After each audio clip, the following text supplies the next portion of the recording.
Hey everyone, and welcome to the next edition of the Snapchat. I'm joined today by none other than Cozy Snap. Cozy, it's been a hell of a week in Marvel Snap. We got two new launches coming out, Pixie and Hope Summers, both of which pretty damn meta impactful in their own right. Very different archetypes being designed, new decks coming out onto the scene. How's your week been? Man, I'll be honest. This, as far as card releases go, especially because like two in the same week, this has been one of my favorite weeks of just like deck theory crafting and just time spent for two cards that really reward a lot of creativity. And it definitely mixed up kind of the value list that we kept seeing. It brought back some old archetypes and definitely I think we hit the nail on the head when it comes to what we were rating these cards and their impact in the game. It's been a fun week. Have you been enjoying Hope and Pixie as well over there? I have been, and I think that like it's kind of a testament to where the balance is with this game right now. I think the balance is a particular strong point, to the point that like you get two new cards come out, and they are able to kind of compete in their own right. Like you don't have these like massive meta kind of breakers happening like what Shuri used to be in any card that came out just got pounded by Shuri anyway. Because the meta is in such a balanced state, these new cards come out and it feels like even when you're brewing and you know you're not playing a 100% efficient list, you're making progress. Like you can still win games. And I think that is, kudos to Second Unit for kind of getting the balance to the point where it's at, because it makes these new card releases feel more impactful, even if the cards themselves aren't completely overtuned. You know what I mean? Yeah, I mean, I know we're going to talk about both of them, but in that light, Pixie or Hope, what did you play more of? Hope for sure. I definitely liked Hope more. That's just that's my quick take anyways. I mean, do we want to dive right into the Hope Summers review here? Yeah, let's talk about it. Let's get our season pass card on the screen here. Hope Summers, man, we both gave her pretty high, right? I think I said 4.5, maybe 4, and I think we both said 4.5. I don't think we gave her 5 stars here, but we both said she'd be, if not the best of the month, right after that. It's just nuts that this may not be the best card this month. Like, that's such a wild thought process. We said the same with Mockingbird. Wow, man. I think one thing we really nailed is that Hope truly can be played just about anywhere to large success. Yeah. There's no doubt about that. Like, this is one of the most versatile cards released in the longest time. Like, it's in high evo, like you had done with the Pro X deck that I talked about before. It was everywhere. Like, this card was everywhere, right? And for right reason. Like, it's just good. I mean, it has a fair stat line. The effect is immensely powerful. And I think the major thing that really propped it up was the realization. We're like, wait a minute, I can play more than one card here, and like actually skip ahead additional power, which you can't do with Electro. You can't do with Corvus, right? Hope Summers allows you to do that. If she's a 3/3 too, I am fine. Like, I don't blink an eye if they were to take her down to 3/3. Not that I want that to happen, but if that happened, it's not like it really affects what she's going to be doing. But yeah, I mean, we said it last week. Like, essentially, if you want to play high evo to the fullest degree, this is the best time you'll ever have before Red Hulk comes out. Supercharges a deck that wants extra energy, no doubt about it. And then on top of that, you also have really what I think is the best 1-2 combo, man, right now. The fact that Hope Summers can be followed up with Shuri, which we have we alluded to this on my side. Shuri was gone for a while, right? But the fact that you could play Hope Summers into Shuri, and for the first time ever, you're able to slam down a 6-cost card next turn, which we know are generally going to have the most power. I mean, we're looking at a different era for Shuri now. If the draw lines don't come out, I think she's just a ton of fun and opens up stuff like this, right? So what were some Hope Summer combos that you found that you were like, oh man, this slaps? I mean, I really liked the High Evolutionary for sure, for the major reason that like I felt that it allowed me to like hold back my Cyclops. You could play Hope Summers and then you could play Cyclops into it and have the energy to float directly on that turn without having them like avoiding that location. Moreover, because Hope Summers is as prevalent as it is, people are playing into the Hope Summers a lot, which makes like it easy placement for Cyclops, right? So it has that like double-edged sword. I did like the card in Annihilospace Shells as well, being able to like have it as a backup play. If you don't draw into Ravonna, you are generating extra energy for that earlier Hobgoblin or whatever it happens to be, or more combo-centric plays to sneak in the Demon alongside.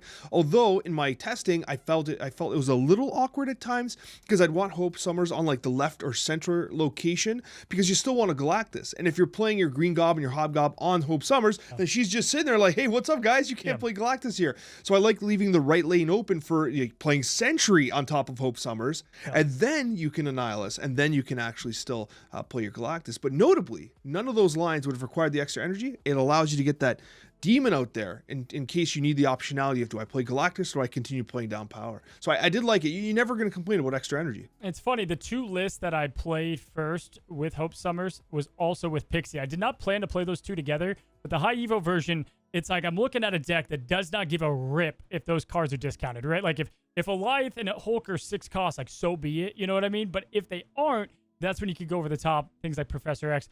Same with the Galactus deck. Like you would like for it to be able to, like, you know, anytime you can get Galactus ramped out is awesome. And so Pixie and Hope give you 2 shots at that, which I thought was really unique and cool and gives the deck more spontaneity, right? Like I feel like you're able to predict the Galactus play more. With this, you kind of have to be on your toes all the time. So I enjoyed that. You know, no doubt about it, Thanos, it was good with Hope Summers. We saw that. We saw a couple other just strong archetypes that just added the card in there. But what about Surfer? I feel like we kind of nailed it when we said Surfer needs to evolve. It's not the old Surfer list if you plan on playing Hope. Yeah, I didn't like it. I tried it. It just did not feel right. I felt like I still had to include Sarah in the Surfer list, because if you don't draw Sarah, like I don't care what anyone says, like not drawing Sarah feels really rough in Surfer at times, unless you're playing a very like heavy-handed turn 5/5 cost that you intend to turn the game state with. But if you're not doing that, then like you kind of need to run a deck with both Hope Summers and with Sarah, and it just did not feel great. It just didn't. And ultimately, it just, I don't know. It didn't land for me. I'm curious about your experience. And for me, though, it was a bit of a miss. I mean, really, to sum it up, when cards come out, I said this on my side a little bit, but when cards come out, if they are doing what you're already doing, they're going to be a good card and a good inclusion, especially if they have a good ability. Like, that's why Corvus works so well in discard, right? Like, he's just going into what's already happening. That's why Hope Summers is fantastic in High Evo. It's just already doing what you want. But the catch is with Hope Summers, like most of the time, you're just playing, like it's fine to play her because you're gonna, unless it's a specific combo deck, like you're not ever mad that you have her as a draw. And I think we said that last week. It's like if I have her on 3, that's why she can truly fit into these decks, because you're already doing what should be done. And that's, you know, obviously a lot of these cards are wanting that extra energy and can benefit from it, man. And I did find myself playing way more 6s than 5s, if that counts for anything. But yeah, definitely, all in all, man, solid card, and it's going to be in the meta for a long time to come. It's a definite meta contender. I think that's what it comes down to, a definite meta contender. And it even kind of brought back the Silky Smooth style decks, right? Like we'd be remiss not to talk about those. But I'd be interested in your thoughts on this, because I was kind of like doing a little bit of research, doing some reading, doing some testing on my own. And a lot of decks are running the Kitty Pryde, Elsa, Angela combination once again. But in my opinion, I think that Elsa kind of feels like it's okay. I still don't think it's that good, because it doesn't go nearly as vertical as it needs to compete with like Hellas and Tribunals and other major meta shakers. However, I do think that Angela felt bad. I think that we're experiencing some hopium and copium around Angela. I'm still seeing her as like a 2/4, 2/5, even 2/6 near the top. And while that, like, hey, it's good, it's a 2-cost card, but like when you think about like the amount of impact some of our 2 costs are having now, and the amount of energy and the amount of effort it takes to make that card get to where it has to be, I don't think Angela is really like the card to play right now. I think the thing about it is when this used to be insane, it was a package, right? Like you could throw that package into a lot of decks and it would perform well. It's not really a package now. In fact, when you have it in decks, like you have to commit to that one thing, or you have to do something else, right? Like the best example I give is the return of the Kitty Pryde and Taskmaster. I had Angela in there because I mean, come on, it's Angela. Like, you build it up so much with Kitty Pryde. But I'd rather have Forge and Hulkbuster and get that Kitty Pryde as big as possible to then get the shirt. Like, you're just doing too much with that, right? And unless you got to go with the Craven, the Silk. You have to go that whole avenue if you do go with the Elsa thing. I do agree. I think the tall factor is a great point. You'd have to have something in there. I actually enjoyed Jean Grey a lot in here, man. I thought she was definitely... She still feels like she could be her stat line. I definitely think Jean needs a small bit of love. And it's a card that people won't love if she's too good. But I think I loved the either or, and having the extra energy felt good to get Jean down, and it doesn't feel like a wasted turn. It's funny. I'm actually working on a deck called the Mean Gene deck, and maybe it'll kind of creep up over the next week or two, doing some testing. I do think that Gene might be being slept on right now, to be honest with you. I think it's in a pretty interesting spot. The only thing holding it back is the amount of Kitty Pryde we're seeing over this testing phase, right? But to go back to what you're saying, Kitty Pryde is not getting vertical. Like, it's really not. And like, you're seeing some like Shuri like shells, kind of like you're still seeing some of that, but like I still don't see it getting very vertical. Angela's not getting that vertical. It's not the old shell it used to be.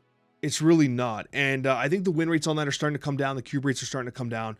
But as a whole, though, I think it's very safe to say that Hope Summers is a damn good card. I think it landed just as we expected. It is a very strong inclusion card. I think that it is a comfortable addition to anybody's collection based on its variability and the viability in so many different decks. So I ask you, Cozy, star rating, what are you giving it? Yeah, I think I stick around 4.5. Would you say this is the best card, season pass card, since Loki and obviously Miss Marvel? Those two are very, very good cards at that. But not even since then. Like, look at the last year, and I still think she could contend as one of the best season pass cards.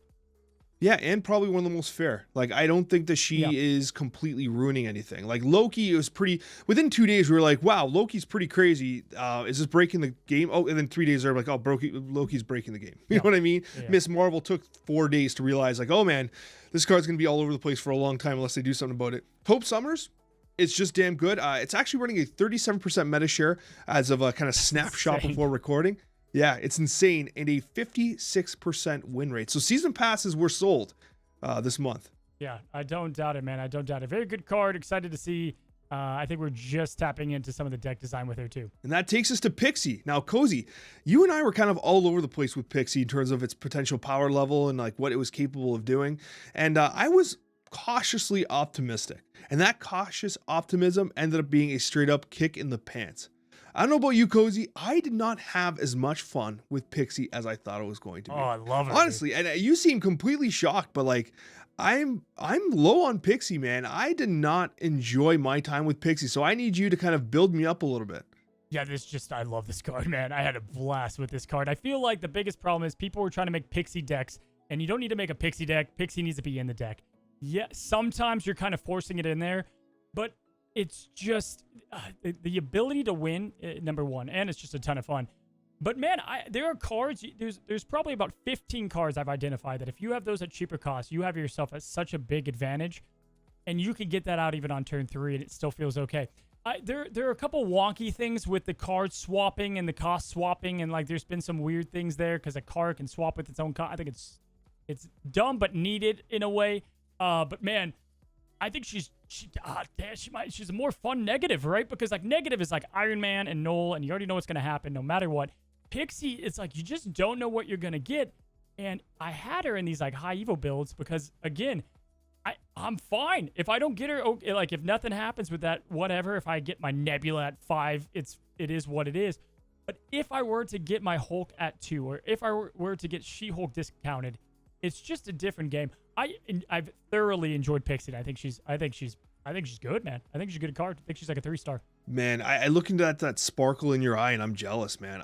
I might hate this card. Honestly, I might hate this card. That doesn't shock me, though. That doesn't shock me. I had terrible luck with it, dude. I had terrible luck with it. I felt like I was just barrening myself. That's what I was doing. You hate negative, so like there's no shock face here. Like you hate negative, and so like this is just another extension of that in a way. But with negative, I feel like you have that one thing going on. With Pixie, you can put her in a control list. You can put her in these lists that are already just doing well, and then you have that nice little surprise factor. I'm damn well for sure getting an infinite avatar with her this season. There's no question. Wow, man, that's crazy. I couldn't be further from you. Like I actually. What's the star rating? Pixie, what's my star rating? Like very conservative 2. Okay. Like I would even go closer to 1. I wouldn't say 1 because there are moments. Yeah, there are moments where you're like, okay, Pixie, you did it this time. But like when you bring up negative has a very consistent effect where like it's going to be drawing negative cards, right? And like you kind of know what you're getting. With Pixie, you're just drawing like, oh, look, it's Jeff, but it costs 6 now. Sick. You know what I mean? It's like, damn it. Like, it's like that. It did that to me nonstop. And you kind of touched on it well. I was so pissed with the way the shuffle was implemented, and I know that mathematically it makes sense. If you have 5 cards in your deck, like 5 buckets, and each bucket has a cost, and you take those costs out, you shuffle them around, you put them back in, it's entirely possible that the same cost will end up on the same card. I understand that. However, I do think they should have made some effort to make it so that the cards actually had to swap, not shuffle. Because when I draw a Hulk and it's a 6 cost and it's the only 6 cost card in my deck, I'm like, damn it, Pixie, what the hell are we doing? Like, I know it makes sense mathematically and logically, but it doesn't make sense from like a gaming perspective. Like the actual game would be better if it didn't do that. You know what it is? I think because I'm going to give her like a 3.5 star. That's where she needs to be. She shouldn't be any higher than that. And I think if you do things like that, it would just creep her up further. Like, she's a 3-star because she's a fun card first with the potential to have a lot of cool pop-off. Really, though, like, I try to not gamble with her decks that much. Like, even to the extent if I didn't have Mobius in a good amount of mine, because it's like, I'm believing in the, as you would say, the heart of the cards, right? Like, I can't go bad stat after bad stat. There are a couple decks that have that in there, but, like, for instance, man, I love She-Hulk and Scar in a lot of builds with bigger power, because at that point, you have multiple things happening to give you the shot to have Scar damn well free, She-Hulk close to it, and then you're cheating out bigger cards easier. Like, there's some combos in there that people, frankly, aren't talking about enough. I think Goose is interesting with her, too. Like, there's some interesting things with her that I've seen, you know, theory-crafted a tad bit. I don't think she's the best card in the game, but I definitely have her where I kind of expected her, about a 3. That's fair, man. And I feel like she could potentially be a buff candidate. Like, and I wouldn't even change her power. I wouldn't change her from a 2-1 to a 2-2 or 2-3 or whatever. I would just change the text to make so that the cards swap power and they don't shuffle. Like, I feel like if you can make that happen, then it kind of adds a slight amount of reliability to the result, but not even enough to make it broken. I don't think that ever breaks the game. Like, I really don't. It's with the Pixie amount, or the amount I've played Pixie, I feel like it could be dangerous. I guess the thing that I wish was happening was, like, if I had a 2-cost Jeff, my hope was like, okay, if I had like a 6-cost Jeff, my hope would have been like, oh, he swapped with Hulk. I know he did, right? Because he's 6 now. Is Hulk a 2? Like, I wish there was that prediction, you know, amount. Like, you could at least do, but it doesn't work like that. It's just pure chaos randomness. Once again, though, we don't need an RNG card to be that good, so that makes sense. And you are right. Like, if this card is too predictable, if you're able to make too many actual solid snappable plays with it, then yeah, it probably becomes a problem. So maybe the inherent kind of RNG is what they use to kind of bring the potential power level down. But for me, it feels like a miss. It does feel like a miss. Okay. I couldn't get it to work with confidence. And I feel like when I play decks, I want to have confidence in the play lines, and I don't think Pixie gives me that. It's a fun card. I think people want to have fun. This is the way to go about it. Yeah, I mean, I had a ton of fun playing here.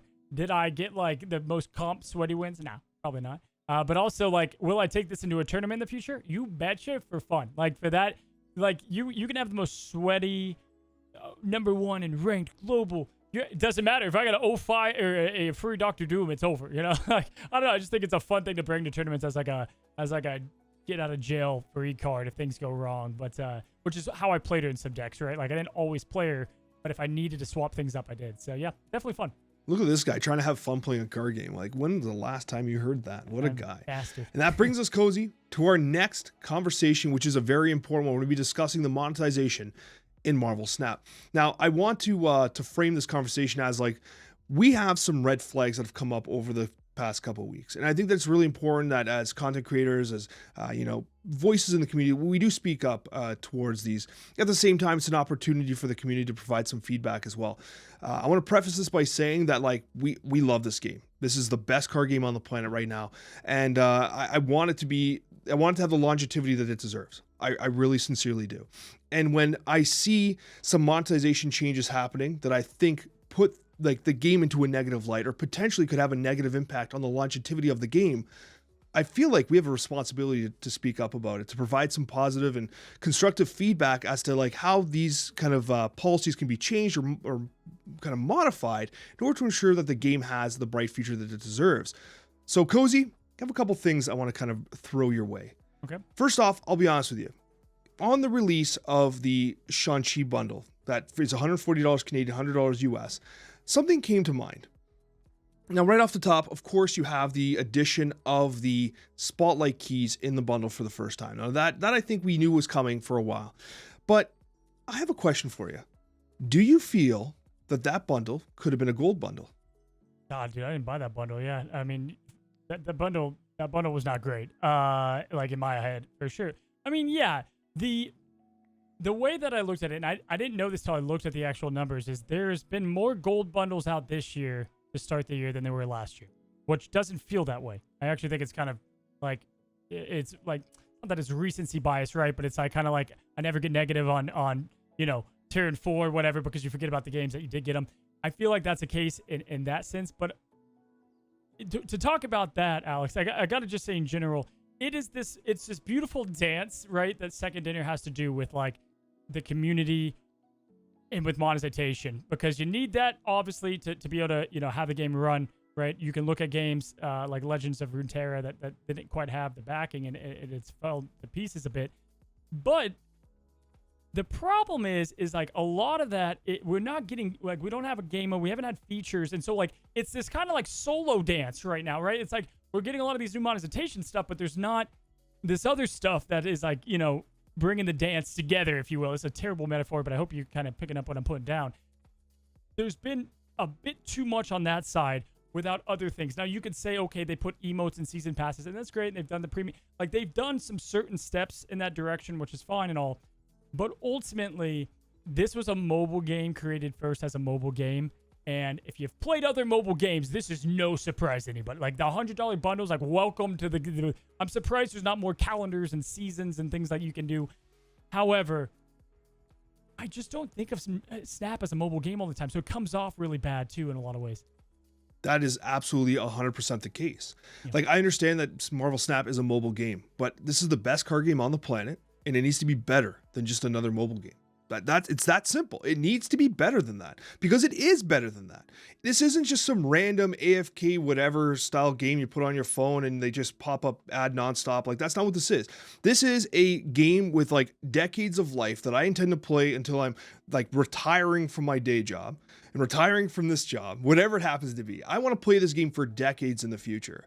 And to have that longevity, it can't alienate its consumer base. Now, obviously, we have to monetize the game, because like if we don't monetize it, the game just disappears. And you brought up Runeterra as a great example. People often pointed to that model, be like, hey, Marvel Snap devs, look at Runeterra, look how much they're giving away for free. And look where that got them, honestly. Like, It wasn't enough to sustain. And they have the backing of one of the largest game publishers in the world, right? Yeah, I want to say I give Second Dinner credit. Like, first of all, no matter what we say, I just feel like shill is going to come out all the time. I'll give credit for trailblazing a path of a card game where you don't pay for packs, right? So like paying for cards is like has been the core essence of how card games make money, right? They've decided what you are in Marvel Snap in a way, paying for cards, right? But it's a different go about, right? You're not getting like a bunch of packs. Like they could release 20 cards, every now and then, and you'd have to pay for it, right? But with that, you're trailblazing. So you're the first kind of going around this thing. And I think skins and variants is the way to go. But Alex, my question to you is like, what are you looking for? Right? Because what are you looking for? What is giving you the ick and things like that? The thing that really bothers me and what really motivated me to kind of want to have this conversation was that I don't like the deceptive factors that are happening. When I spend money on a mobile game that I truly love making content for, I do it because I want to keep those lights on and I want to support the game development team making the game that I love. And I want to feel like I do it, and I do it because I want to support them. I don't want to feel like I'm being manipulated in all these small different ways. Now, that might be mobile game territory, but again, I do think that Marvel Snap needs to be better. Here's an example of what I'm referring to, okay? We are seeing a large number, or an increase in the amount of paid bundles that are coming out, many of which I believe could have been gold bundles. Now listen, it's still money, right? Gold is still a premium currency. Alex, why are you making such a big fuss about this? It's actually pretty simple. If you look at February is the least number of gold bundles released in basically like history, other than like the immediate launch. However, what you'll notice is it also is when like we started to get like albums. Albums became a core component. It's also when we started to get 2 cards in the first week of the Spotlight caches. Right? All right. So the first week of the month now is an additional card. You also have a reduction of gold bundles and you have albums. What you're seeing here, if you think very critically, is a reduction in the value of gold. What they did was they had the double shops gold sale, right? So people were like, oh, I can buy gold and it's double the value. And then all of a sudden, like, wait a minute, these gold bundles are kind of getting crappier, aren't they? And that happened in like the winter time last year. And then what happens is you're getting all these paid bundles that are very generous with their gold amounts when compared to the actual, so people start buying them. But what's happening is that gold is no longer a progression currency. They're switching gold as a progression currency into a variant currency. And that's where I get pissed off. Because what's happening is they don't want you to spend gold for progression, because they're trying to slow progression down without telling you they're slowing progression down. I don't appreciate those manipulative tactics, because now you have an extra card every week or every month, right? You have fewer gold bundles, and like they're trying to like kind of shoehorn gold into this currency that is only being used for variants. And we even saw a reduction in the value of the Century Bundle in December. And so like maybe I'm thinking too hard about this, but we do know that they have said publicly that they felt like the monetization system and the Spotlight cash system specifically was more generous from a card perspective than they anticipated, which I actually do believe to be true. How do you make money? Well, you slow down progression. How do you slow down progression without being completely obvious? Reduce the value of gold from a progression standpoint. And hey, if you want to progress faster, then we're guaranteeing you have to pay us money. Yeah, I mean, I'm not going to use the word manipulative. Like, I don't see it as that. But I do see there are things that I don't love in said category. So I don't love the fact that like I think one of the issues is that there's been a lot of changes with it, right? There's been a lot of changes with like trying to get it right, and so that's taken away like predictability and series drops and knowing when those come, or series 4 on some cards, and then some months are only series 5. Like that's the stuff that I don't like, because I think mobile gaming, if almost every mobile game that I've played, if it does have a lot of expenses, there's at least like every game I've come from is like there's a way to do it, a trajectory. You don't see games really change their monetization much. Right? It just doesn't happen too much. And so I feel like Snap has done that a lot. I mean, in one vein, again, man, it's so fun being called a shield when like it's the last thing that I feel like I am for them. I'm just trying to think. You could play Snap as much as you absolutely want to. Okay? You compare that to other mobile games, you don't get to do that. Let's ruin the mobile game fact. Let's just get rid of that. You still get to play this game as much as you want to, and for the most part, you're getting a good amount of free cards on top of that. So you're missing out on extra currency, and you're missing out on variants. If you bring in new game modes and you bring in clubs, you can have other ways to get resources, but to your point, they need to have a place to be able to spend some of these resources more. I just don't know what that perfect equation is for them to make this game's gotta continue to make money. But in the same vein, I don't want them to shift it up so much. I want to know if there's Series 4. I want to know if there's Gold Bundle, whatever it is. To your point, I see where you're coming from. I would not use the word manipulative in my humble opinion. I've been blessed to know a lot of people over there at Second Dinner. And what I will say is a lot of them seem like good people. I don't know them. They're not my brother. They're not my sister, but they do seem like good people.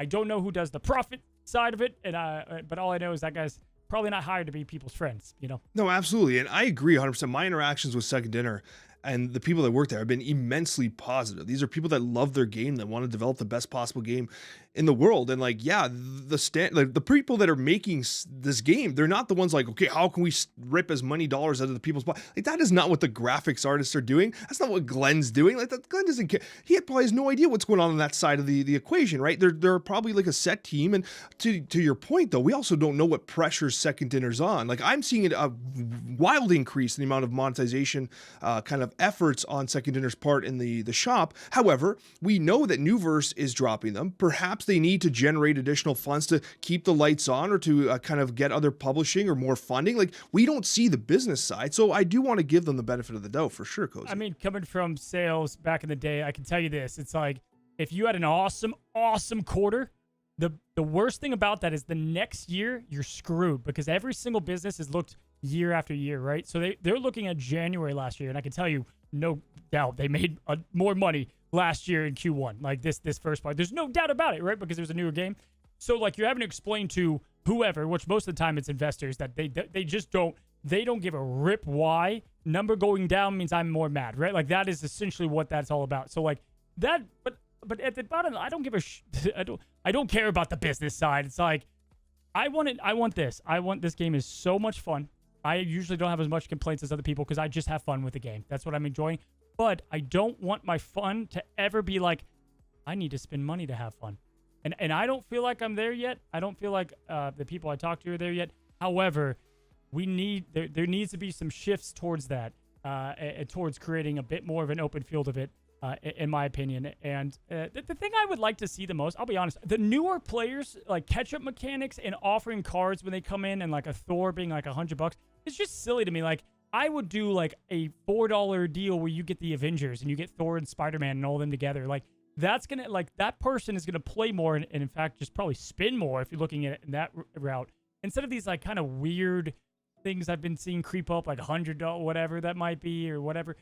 That's the area, these catch-up mechanics is the area I want to see that monetization come from more, and you get more players and maybe money if you did that. That's where I'd like them to explore. If I would, yeah, the 4U bundles have been a complete disaster. Like, I've gotten a bunch of like tweets like, "Hey Alex, is this good value? I'm a new player," and it's like Thor for like $60, and I'm like, yeah. like, what are we doing here, right? No, like, absolutely not. Like, that's not worth like your money. And like, and I know prior, like, we were talking about like kind of like how the economy is slowing down progression. We're only getting Series 5 card released, right? We only had one series drop basically in the calendar year prior, right? We waited a very long time for it. But the other thing I want to bring up, and this is something that definitely needs to be improved on, was the modification to the data mine schedule. How data mines were kind of restricted, so people don't know what bundles are coming. People don't know what spotlight caches are coming necessarily, and I've seen people point to that as being kind of like a FOMO tactic. But one thing I want to say is like, okay, I actually agree and understand why Second Dinner would want the data mines to be no longer a viable option, because it actually takes some wind out of the marketing team. You know, new cards that are coming out, really cool new releases, exciting new announcements are just being spoiled essentially by these websites that want to generate ad revenue. That's literally what it is at its basis, right? However, with the bundles, look at what the symptom is. Why do people, and even with the spotlight caches, why do people care so much about the data mines? What's the actual symptom? If you remove them from the data mines, and everyone's up in arms about it, is it because, like, what? Because they want to, like, well, I don't know, plan how they're going to utilize their assets? Is it because they want to know, you know, what's coming in the future for their spotlight keys, which are very, very difficult to accumulate for the average player? Free-to-play players only get a couple a month, right?